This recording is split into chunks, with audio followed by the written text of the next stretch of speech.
This is the copy. All right. Here we jump in. All right. So, hello, hi. Welcome to the Circular City Coalition panel for COP28. My name is John Holm. I work with Pixar Global, and this is representatives of the Circular City Coalition.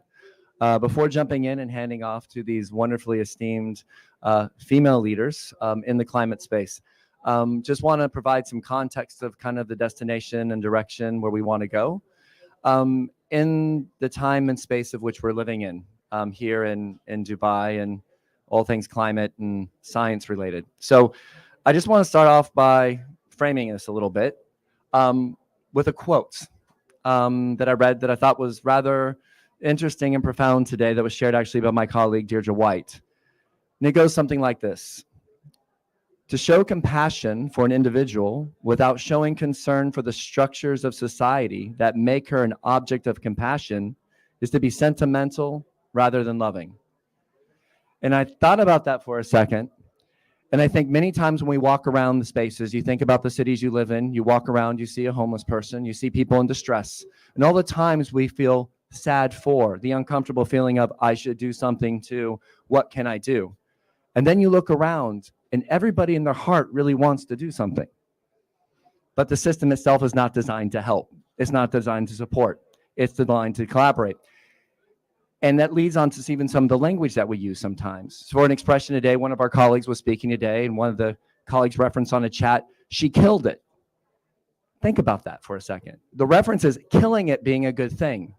And so when we're talking about language, and we're talking about the world we're living in, we're talking about what science is or is not. I want to step it back a bit and think meta level for a second of what we as individuals and as groups are trying to accomplish here. And that is true systems change, not the buzzword bingo systems change of we'll move some chairs over there and seats in a new place and the system has just changed, but really trying to unwind the dynamics of linking up top-down policy, bottom-up community building, and everything in between by focusing on the fact that climate is interconnected to everything that we do: economic progress, economic systems, equity, fairness, food, everything. And if we're focusing on climate as a unilateral one issue, we're not going to solve anything. We're not going to carbon credit ourselves out of this mess. And so on that note, I want to transition to this esteemed panel over here and talk a little bit about, if you could go, and we'll start with you, Ms. Dunlop. Introduce yourself, a little bit of context too of the world you're living in around, first and foremost, systems change, which will lead and nestle nicely into the conversation we want to have. So thank you, Kirsten. Here you go. Thank you very much, John, and thank you all. Thank you for being here in the many, many, many places that you could be sitting for this next hour. It's an absolute pleasure to be here. It's a very great pleasure to be sharing a conversation for a span of time with some extraordinary people. My name is Kirsten Dunlop. I lead an organization called Climate KIC. The KIC stands for Knowledge Innovation Community. It's Europe's largest platform, largest agency and community for climate initiatives, climate mitigation and adaptation. And we're focused on solutions, but we reached a conclusion a number of years ago that the work that we had been doing for the previous 7 years was good, but not good enough. We had been really focusing on developing solutions, on very much nurturing and building a field of climate entrepreneurship, of education in climate entrepreneurship, and essentially building the supply of solutions to market. But when we looked carefully and asked ourselves some harder questions on would any one of those solutions, many of which are household names in the venture capital markets for tech, climate tech, like Climeworks, for example, are they actually changing industries, whole end-to-end value chains, supply systems, structures, institutions? And the answer for us uncomfortably was unlikely if something doesn't change in the way they're developed, supported, nurtured, and implemented. Because otherwise we're just feeding we're iterating on the same broken system. You come up with a solution, you feed it to the markets, you look for venture capital, and you wait for some extraordinary magic where the market works out how change needs to happen when the market itself is a root cause issue. So we pivoted what we were doing and we decided to focus on the outcomes that are needed. How if a city at whole scale needs to decarbonize by 2030, what does it take to pull a whole innovation system together to make it possible to change everything? Adapt what's existing, introduce something revolutionary, and above all, integrate a whole set of pieces of puzzles to possible spot waste, water, energy, rewilding, urban food, fiscal solutions, policy, planning, permitting, to actually and create. We work in land, forestry, agriculture, farming, food systems, and we work in hard to abate industries because they're connected. A lot of this is painstaking work on the ground, and there are a lot of learnings from doing that. And some of what we're here to discuss together is the choices we're making now to make it possible to take this work to the next level, because we've learned a lot about making a call to action and getting going on doing this, turning theory into practice. And there's a hell of a lot more learning on how to make it really scale, the pace and scale we need for the situation we're facing now. Same thing? All right. Okay. Well, hi, everyone. My name is Eva Gladek. I'm the founder and CEO of an organization called Metabolic, which is actually a group of organizations, an ecosystem, as we call it, based in the Netherlands. And I usually refer to it in shorthand as a systems change agency, because that's fundamentally what we're trying to do. Before I explain a little bit more about what Metabolic does, I'll share a little. A young teenager, I thought I had my entire career figured out. I wanted to be a molecular geneticist. I started working in labs, and I was like, this is great. I'm going to work in research. I loved the act of discovering new knowledge. And I thought, okay, I'll just get a PhD and do this for the rest of my life. I went to get my degree in molecular genetics. And while I was doing that, I saw these now famous curves, these hockey stick curves that show everything growing at an exponential pace, and problematic things like carbon emissions, loss of biodiversity, et cetera. And having had experience growing bacteria in a flask and knowing what happens when you have these exponential curves, they crash at some point, and realizing that we were really in trouble. And also understanding that there was no Earth system dashboard where someone was managing this. So I pivoted my career to focus on that problem, figuring out how to bend those curves, how to stabilize the Earth system, bring the metabolism of the economy into a healthier state. And I went through various pathways, first working in journalism and science communications, and then industrial ecology, and eventually setting up businesses working specifically on addressing these problems.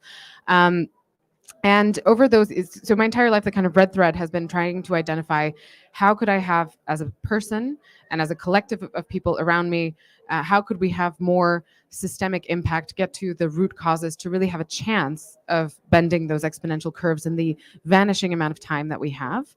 And that is what led me to working in increasingly larger collectives, actually, because you clearly and readily realize once you start getting into this kind of work that there's a limit to how much you can do as an individual, even as an organization. It really gets into the kind of act of building networks. So around 10 years ago, I set up Metabolic as a systems change agency to really specifically focus on this kind of stuff. And we identified 6 primary thematic verticals that we would be working on. So 6 transitions as we define them. One of which is the cities and regions transition.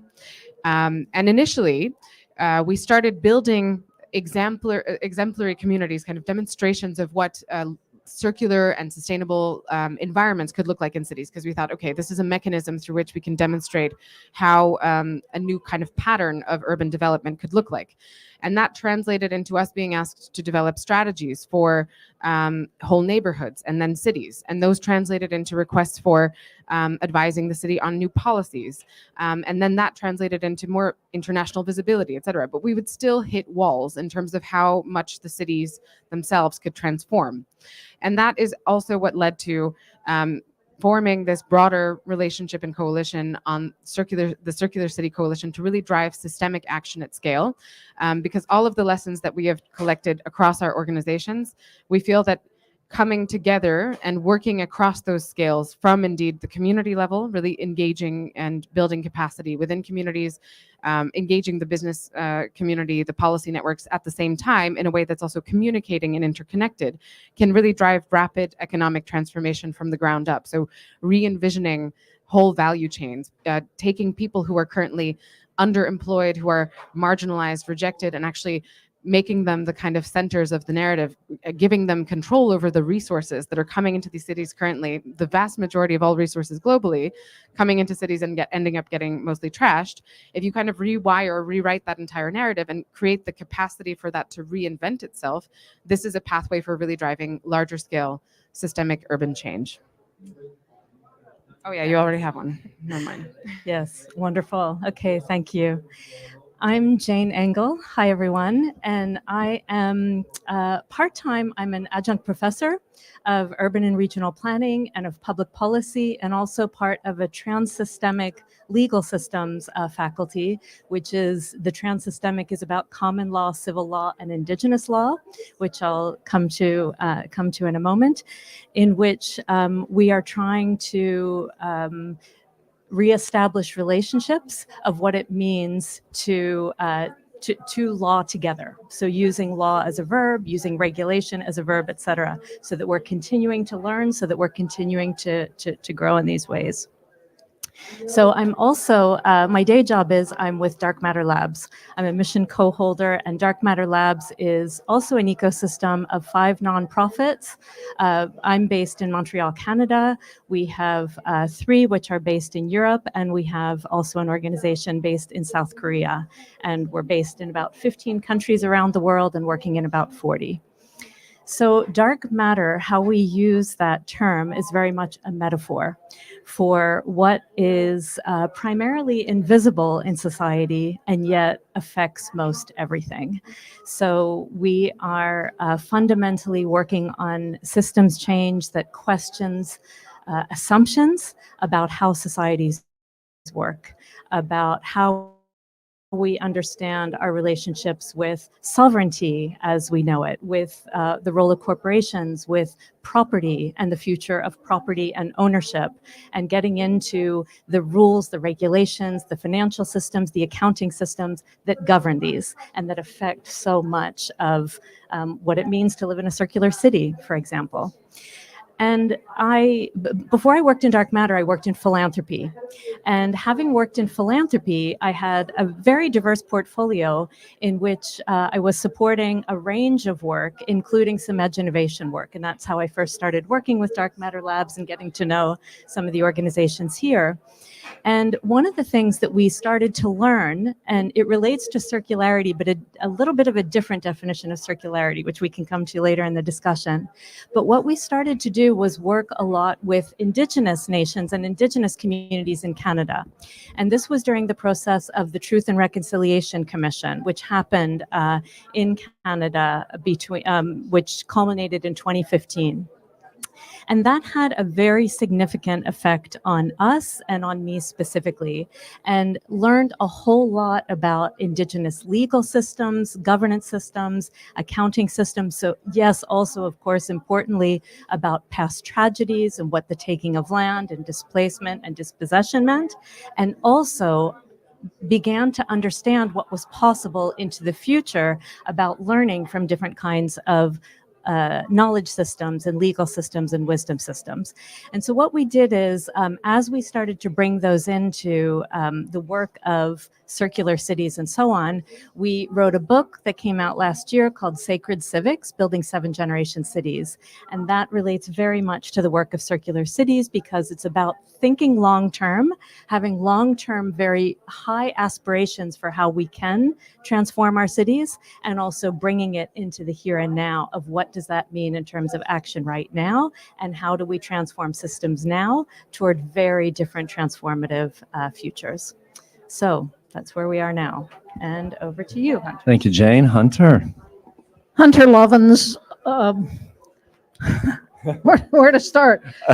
I work about 6 jobs. I'm a managing partner of Now Partners, which is running the Future Economy Forum Pavilion 1 building over, hosting a whole series of dialogues throughout the run of COP, focusing in that case particularly on regenerative agriculture.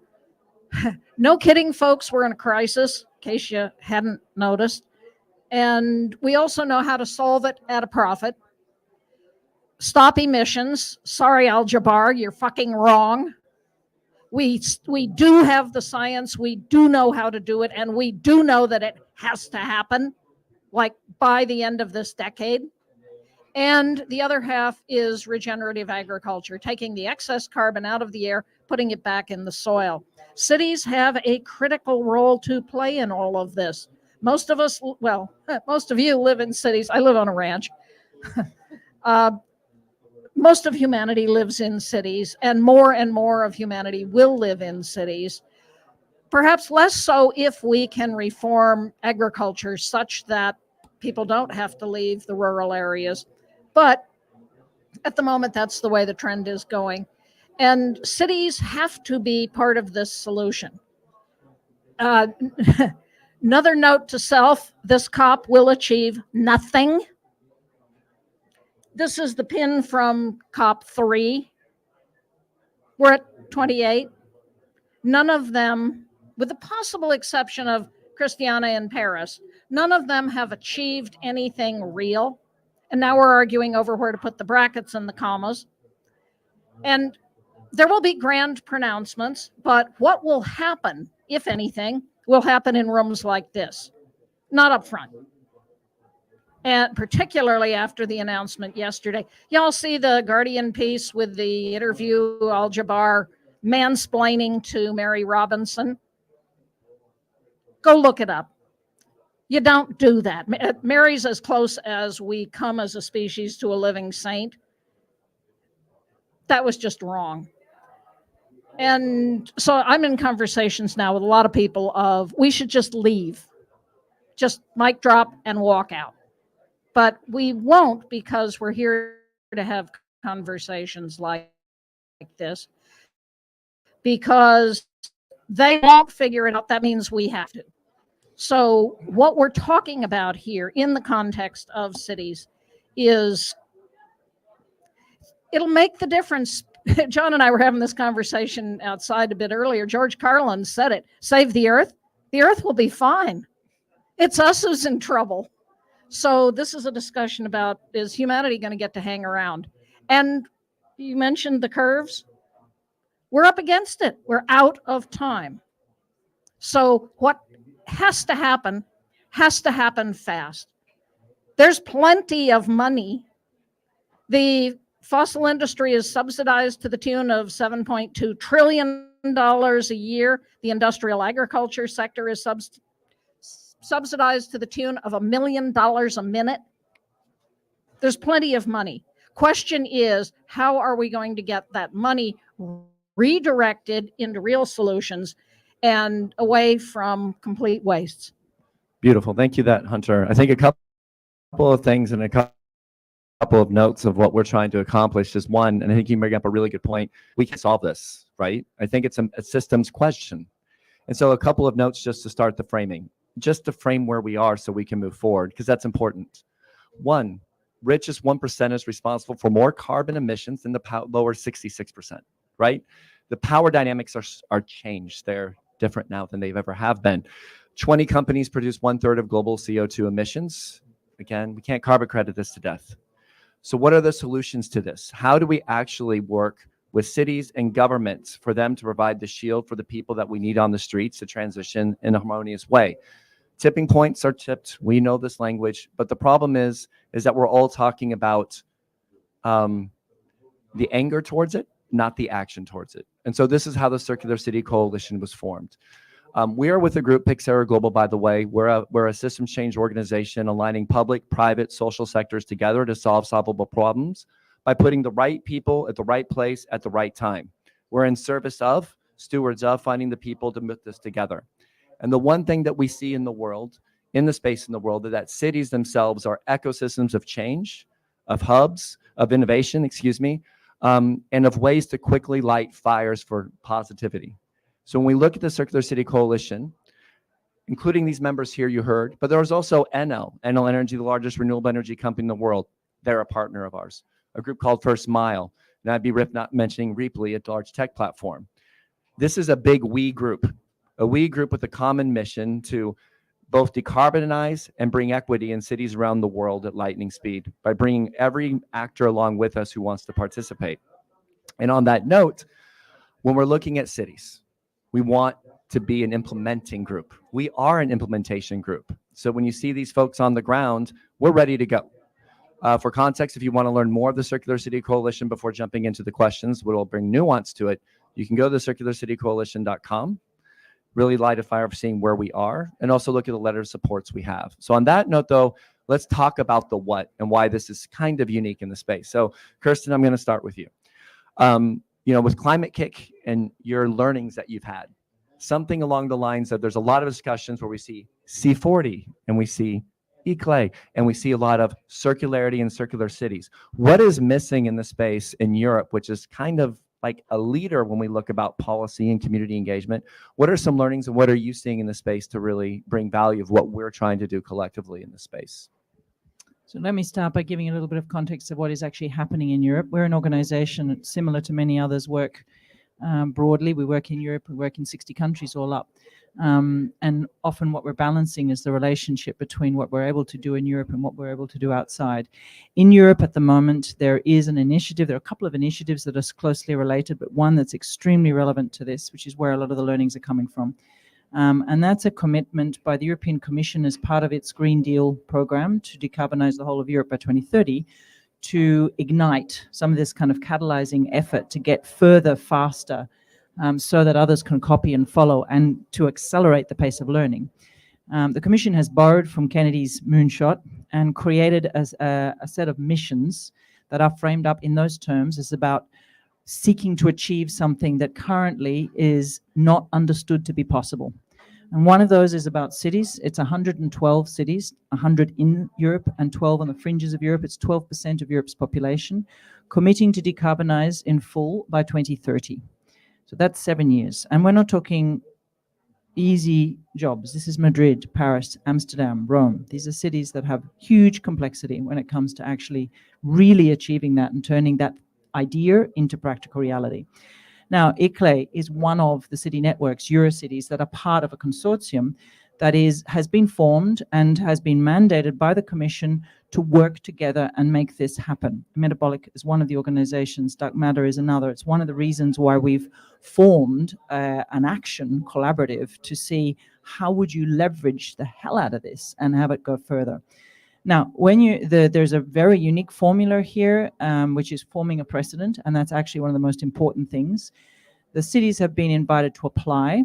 There was a big concern when that call went out that there just wouldn't be enough cities with all political layers willing to commit to something like this, because you're signing a contract.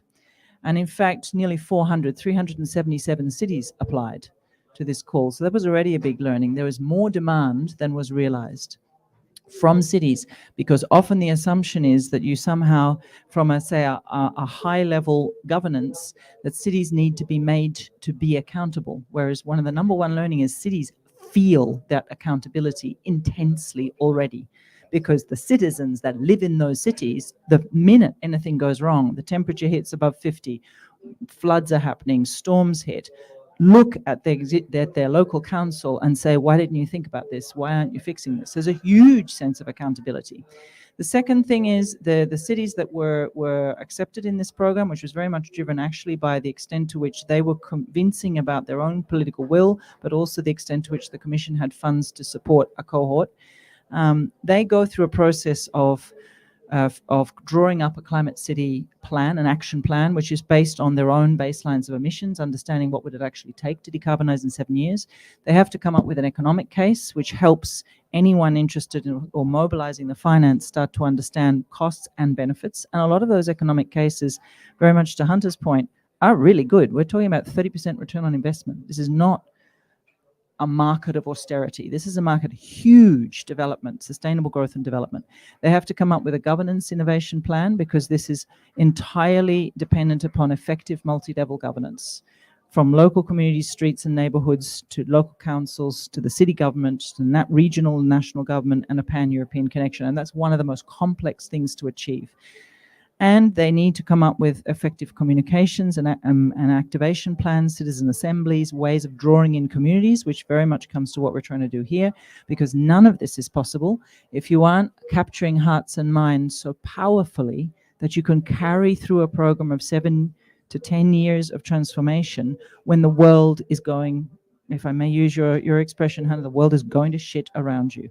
And we're seeing that with cities that were well advanced. Even in the last 3 years, we've been working with a group of 15 cities earlier than this program initiated to learn how to do this. And they are now experiencing, with the latest round of elections and political changes, situations where local residents are being targeted by campaigns to convince them that this initiative is a European Commission conspiracy to lock them up into ghettos, to try and take away livelihoods. So it's not just an easy plain sailing, this is just about get the technicalities right and then press go and off you go. These are really complex social, societal, economic, political negotiations, navigations at every single point. The core to it is you cannot make this kind of transformation happen by acting in a linear way. You have to create a space for multi-sided, multi-actor, multi-dimensional integration of all of the pieces of the puzzle, because the solutions are available, and in some cases they're not available. The consequences are often unintended. We are just beginning to discover some of the limitations of renewable technology, where we have the technology but we don't have the maintenance skills. So we're no longer fulfilling technology contracts because we simply don't have humans able to maintain the technologies we invented 20 years ago. So we're beginning to see the complexity of making this kind of change happen. But it's a thing. It's the largest, boldest commitment to 7 years of transformation in the world. And when you start to get, last week we convened here at COP, EU industry leaders with city mayors to start this conversation around, if you add up 112 times green cement, green steel, green glass, green plastics, green logistics, green supply, you have an industrial plan for Europe and a huge market demand. So the kind of learnings here are about creating steady directional signal, a precedent, a sense of this is happening. It's extremely bold. It's stretching open a space for growth, green growth, sustainable development, the kinds of transformative shifts, and above all, it's stretching open a space for the exploration and development of alternative business models, infrastructure models, supply chain models, mindset models, but economic models. And that's where the initiative that we are now committing ourselves to widen out this initiative and mirror it in other parts of the world, and really lock on to the idea of how do you create value accrual up from the materials, from the resources, from the actions on the ground. That is why we're so keen to bring this momentum into a wider global program of urban transformation. Thank you for that, Kirsten. And I think a couple of points that I think are really critical, and I'm going to come to you, Eva, on this one. When you're looking at the overall policy landscape, the enabling environment, if you will, around this, you just mentioned this is something that can be scaled, it can be invested in, it's a way of the future. We don't need to be piloted to death, right? So Eva, a little bit about your work. You know, you've been working in cities for a long time, around cities, around innovation and around circularity. What are you seeing in this space with what we're trying to do with the coalition that's really important and impactful that you can provide some line of sight to around this policy bubble? What are we missing? What do we need to do? All right. I think it might also be good for everyone here to maybe get a more thorough understanding of what we're envisioning with the Circular City Coalition. Why is it called circular? How does that connect to the question that you're asking, John? So for us, the circular economy was one of the entry points into working in the city space as Metabolic. So the name of my organization is Metabolic. We do metabolism analysis of how if you treat cities as an organism, they consume resources and they produce waste.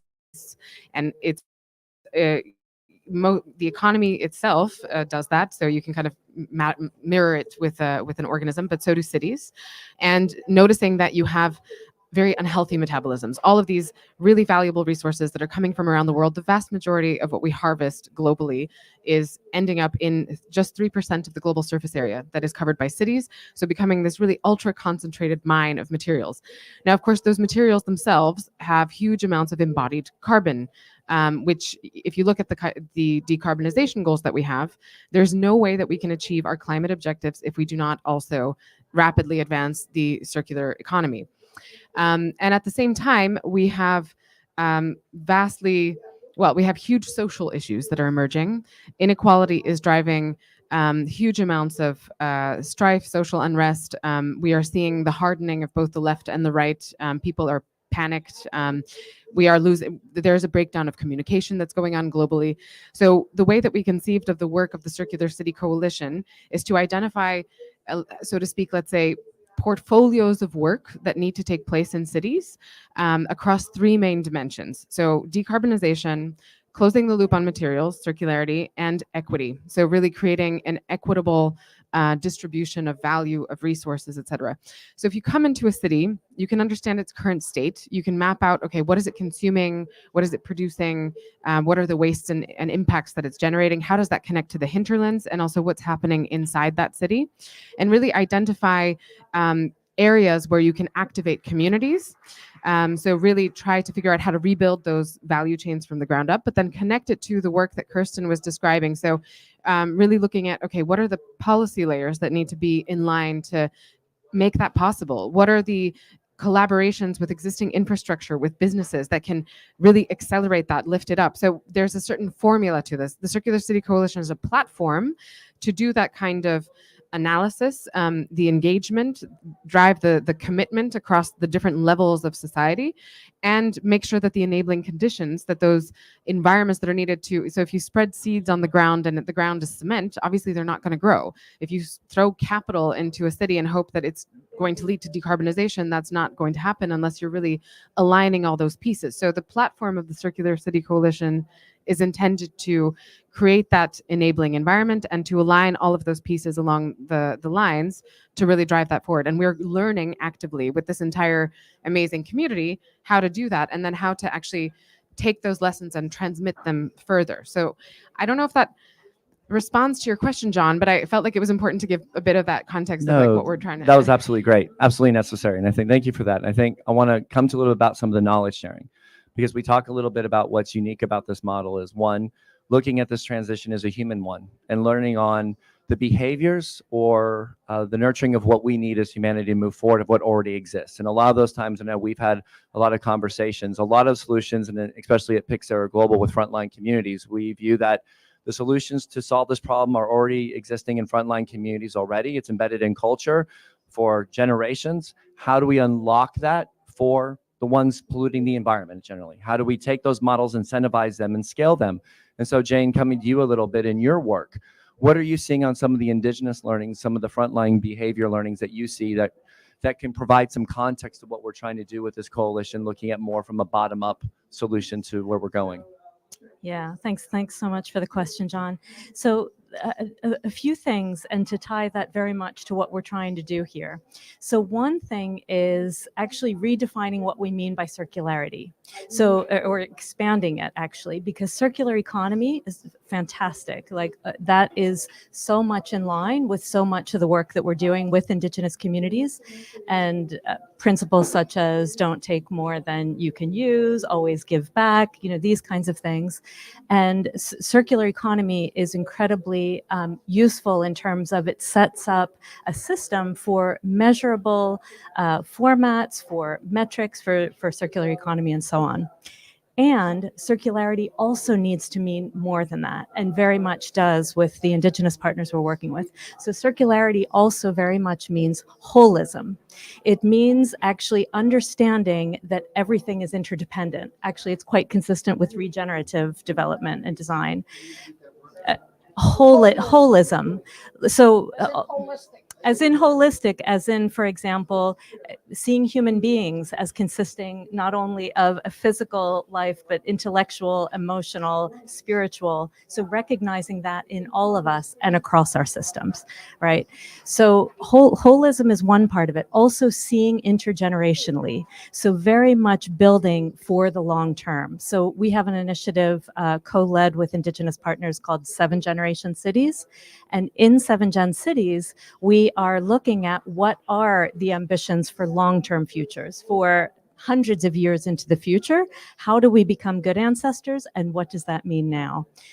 One interesting example of that we're working on is a project called Free Land, which is for self-sovereign or self-owning land. And interestingly, at the beginning of COP28, King Charles actually made a comment that is very often said by Indigenous communities, but I think it's probably meant quite differently. He said, we don't own the land. We belong to the land rather than the land belonging to us. Well, Indigenous communities actually mean that very often when they say that. And so we have an Indigenous partner in the Mi'kmaq Native Friendship Center in Halifax in Canada who is working to build a new legal mechanism with us that would create the opportunity for self-owning land to recognize that land and nature truly have agency. So what does that mean? What does that open up in terms of how we understand property? And I just want to make 2 other very quick points. So one has to do with imagination. So imagination coming into this, and actually what that involves is expanding the notion of what we consider to be possible. We very often lock ourselves in to constraints that are false, right? That don't question our most fundamental assumptions. And actually our work with Indigenous communities, other oppressed communities, actually tend to be the most imaginative communities, because people are willing, not only willing, but they are hungry to question our fundamental assumptions because they've been so oppressed by the world as it is, right? And then finally, regulation, which isn't an obvious one, but institutional mechanisms are absolutely critical for the kinds of change we need. So Kirsten already mentioned something about democratic breakdown, right? We're facing in many cases democratic breakdown. And we also know that people in cities, that mayors in cities are actually very often the most visionary political leaders. And so what we're proposing is that we need new forms of institutional mechanisms like civic assemblies for the future, mayors for the future, that would actually sit alongside existing institutions, but have very different logics in terms of their ambition in order to work more towards the circular cities that we're trying to build as part of this initiative. Thank you for that. And I think that's really important what you bring up, is trying to really envision rapid decarbonization. So if you're really trying to quickly and rapidly decarbonize, you have to think of new ways and new methods and bring in existing methods that have worked in other markets, look at new methods that can work, but also think through a little bit now of what are those pathways to get to that decarbonization bucket piece, which can be owned by frontline communities, community ownership. So Hunter, coming to you on some of those pathways. A lot of your work is in regenerative ag and food systems. When you're looking at food systems in cities, what are some pathways or ways to get food systems, urban agriculture, farm to fork? How do we bring that in and rapidly decarbonize food systems in cities that we're working in? And give some examples. Well, the food sector is one of the most polluting, responsible, depending on how you count it, for something like up to 1/3 of carbon emissions. And it can be, as I said, half the solution. We all eat. Well, some of us more when than we're others, not at especially COP. Americans. This is true. So linking eaters with farms and bringing in the capacity to begin to feed ourselves in our cities is one very good way to decarbonize. So concrete example, there's a young man named Anthony Mint, was a chef out in California, looked at all the food waste going into the trash, said there's got to be a solution. Put together a little program called Recharge, where he works with restaurants, adds a 1% opt-in charge that pays to collect food waste every day from the restaurants, compost it, and get it to farmers. This is beginning to build a link between the rural area and the cities. There are hundreds of similar examples of projects that have linked farmers, eaters. In Japan, there's a whole network of farm and city partners where they actually get to know the person on the farm. It's like a big community supported agriculture. In Berlin, there were people who wanted to build an urban garden. There was a piece of land. The city said, nope, we're going to develop it. When? Well, we're not sure. Could we do an urban garden with movable containers? 15 years later, it's still there. And we can do this with gardens. Outfit worked with Unilever in New York City doing urban gardens. Just put a railroad tie square, bring in healthy soil, begin to compost neighborhood waste, get the kids involved with it. School gardens. There are a grillion known solutions to this and to every other problem that we're talking about.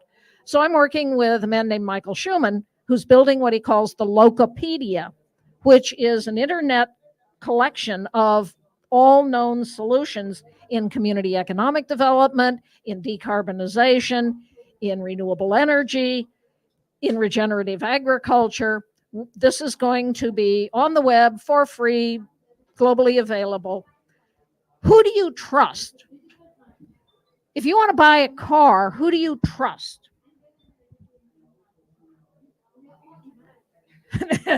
Your brother, who may know something about cars, your neighbor. Yeah, you may go on the internet. We trust people we know most of all. In politics, we are losing democracy. Globally, we are at a very real risk of losing democracy. As systems start to collapse, who are you going to trust? Is it going to be a strong man? And I guarantee you it'll be a man. Or can we begin to learn to trust each other in our communities? For years, I said, don't worry about adaptation. Let's solve this problem. Let's mitigate. Now we have to adapt. We are having floods, fires, famines, you name the climate catastrophe. And people are starting to build in their neighborhoods interactions. Who do you know locally who can set a bone? Who do you know who can make a quilt? Who can cook? Who has the skills? This is already, in fact, there is an internet on collapse that every day sends out. What are the skills you're going to need when the system collapses? Because they say within the very near future, the systems we think we rely on are going down. Right. How do we, ahead of that, do we just say, oh, okay, we'll worry about it when it collapses? How do we, ahead of that, build the capacity in communities to implement the known solutions? So I've been asked by a very senior UN official to help build a global movement of citizens to solve the climate crisis. I can't talk about it much yet, but watch this space. Well, and that leads up to some of your question of how, and I'm actually going to go real quickly to Ava and then to Kirsten on this one. With the Circular City Coalition, the precis is that you have to have a policy and enabling environment for any of these transitions to work. The problem is right now is that in every city, many cities, especially in the global north, really especially in the United States, you see that climate, economic development, equity policies sit on different silos. They're not connected. So how do you then align those policies together to create the infrastructure bottom up to allow community organizations in specific buckets to alight this fire, to let it grow? And underneath that space, when you're looking through that, the question becomes around enabling environment with the policymakers themselves. So when I come to you real quickly, Ava, in some of the work that we're seeing, for example, in the city of Cleveland, we saw that when they put in their circular city policy, they said, okay, we have all these vacant lots in East Cleveland, which is the Black community of East Cleveland. How do you turn those vacant lots in partnership in a way that we can leverage that space for these community-based organizations to take root? And what's been fascinating about your work working in different countries, you're creating those menus, those services. You see those innovations happening. And that's what our coalition is trying to do at Hunter Reference, is be the database to bring that at scale while also bringing the power at scale from the private sector, the right actors, to come along with us. So what are some of those examples that you see, maybe the work you've done with the Colville, where you see an enabling environment happening, which you can give some light to and a demonstration of? Yeah, thanks, John.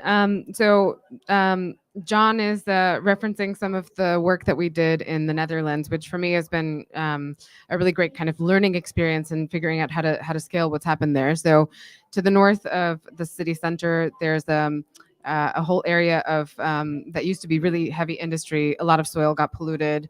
And because the city of Amsterdam has a massive housing shortage, like most cities many cities in Europe, and the city was expanding northward, it made sense to build new housing communities there.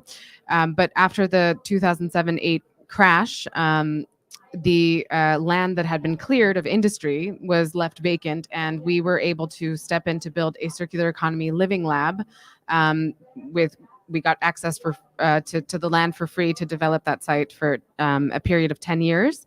And we used actually a really kind of unique way to make this development work. We took old houseboats that were otherwise going to be demolished and thrown away, craned them onto the land, eco-retrofitted them, and turned this into a demonstration site for closing urban material cycles.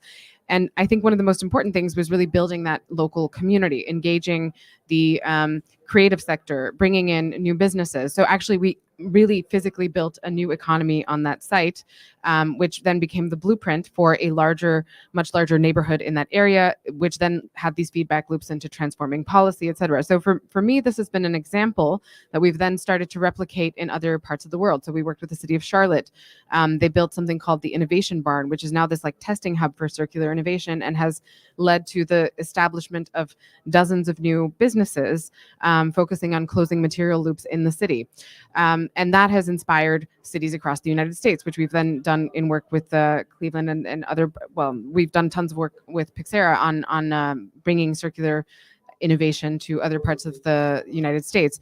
So what we've basically done with the coalition is try to systematize all the lessons that we've taken from across the years of doing this work, figure out what's worked, what hasn't, what needs to be in place across the board to make sure that these types of initiatives land and scale rapidly, and trying to basically bring it at a much larger scale now to the United States to start with, because we really need this rapid systemic transformation to happen now, basically. So that's the ambition. No, that's really good. And Kirsten, I want to come to you on this one, because we're getting support from Governor Newsom's office, from Governor Polis in Colorado. We have mayors in Atlanta and Cleveland, and all the high-level groups coming together, but also the bottom-up communities. Do you think that cities and governments are ready for this, number one? Do they want this? They really want this type of idea of decarbonization at scale? If so, what is missing from them to actually light the fire and do it? If not, be the cynic. What are the ones when you're seeing kind of not ready? What's holding us back? So 2 questions. Do they want it? If so, what are some learnings of why and how we can help enable it? If not, tell us what the cynicism is about.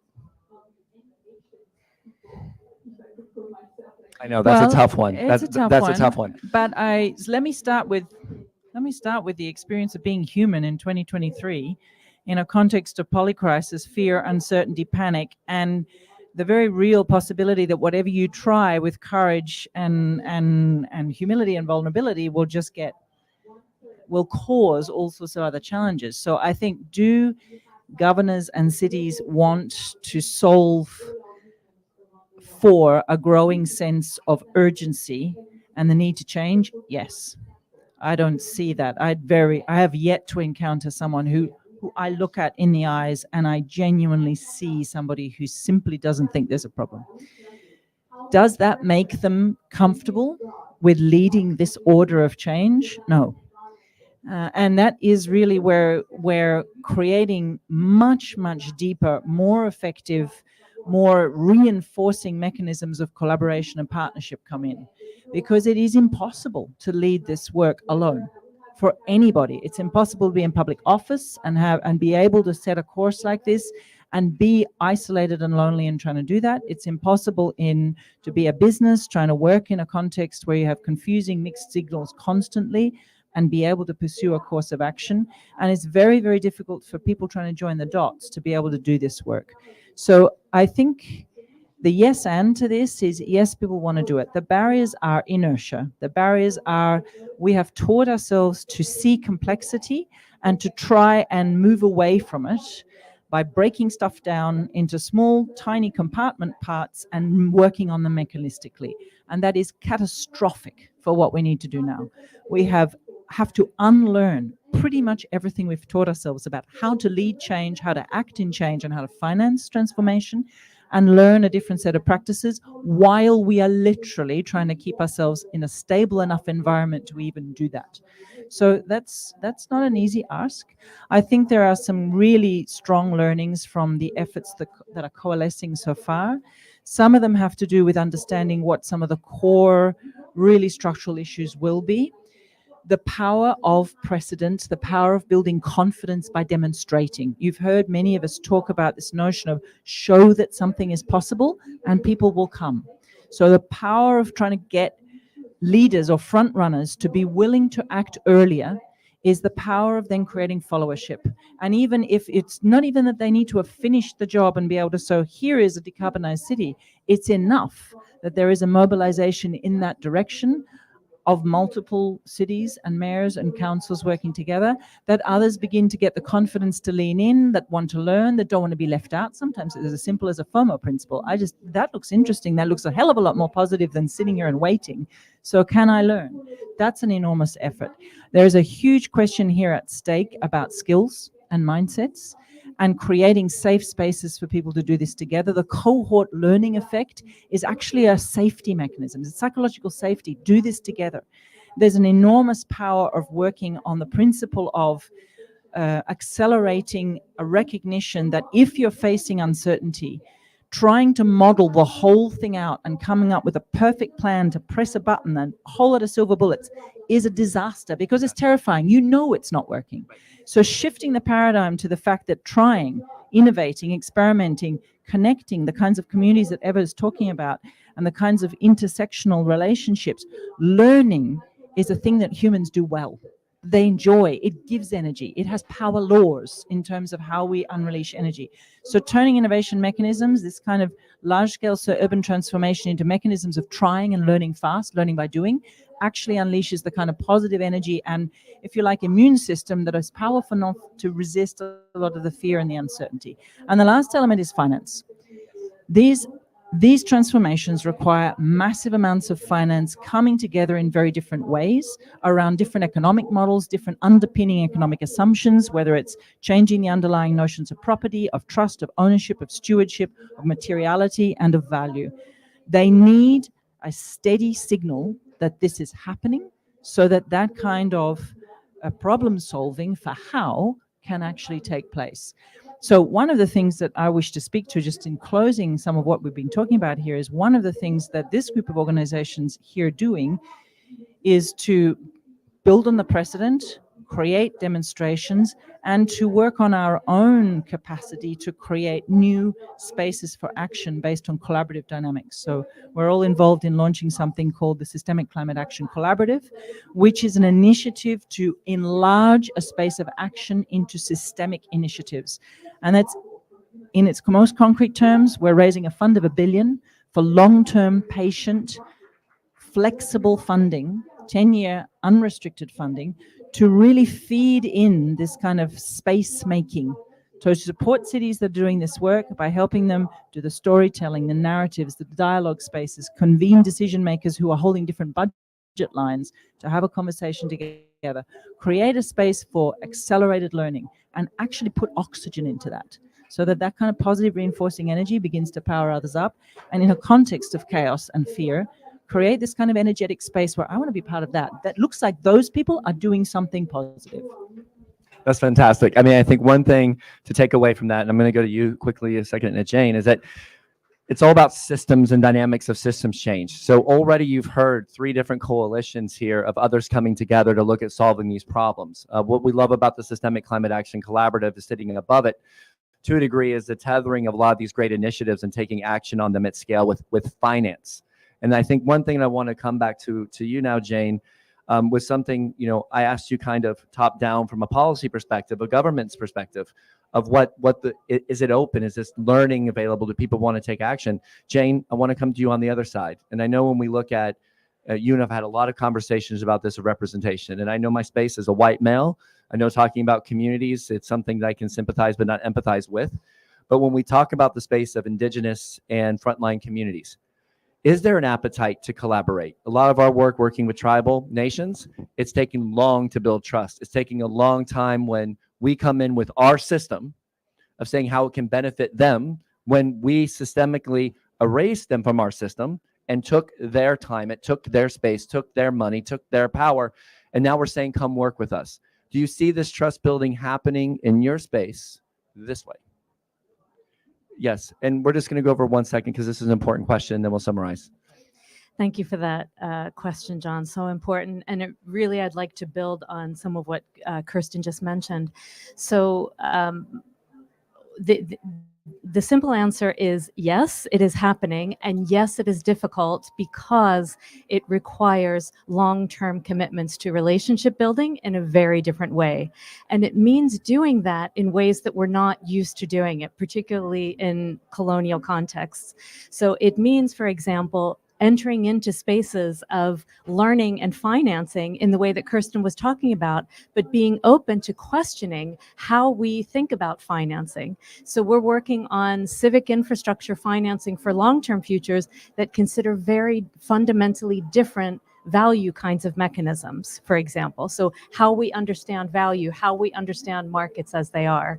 So it absolutely requires commitments, trust building, not just showing up for one initiative and then leaving. It requires long-term commitment. It requires bringing our whole selves. This is our life's work. This isn't just work that we do on the side. And so I think that's a fundamental part of it. And then with the financing, with the learning, and finally, the learning needs to happen in subnational levels, including, so not just cities and regions and provinces, also that means indigenous nations and communities and so on, and everywhere, communities of all kinds, and learning between, because nation states actually fundamentally are not the full answer, because we know that there are so many logics of zero-sum game, race to the bottom. It's actually at the subnational level, the networks of learning in a planetary context, that we will get there. And we're very excited about that. Amazing. Well, thank you, Hunter, Jane, Ava, Kirsten. Appreciate the time today. Thanks for coming out. More to come. And thank you, audience, for coming and spending time with us. So thank you. Take care. Have a great day. Enjoy the rest of your COP. Ciao.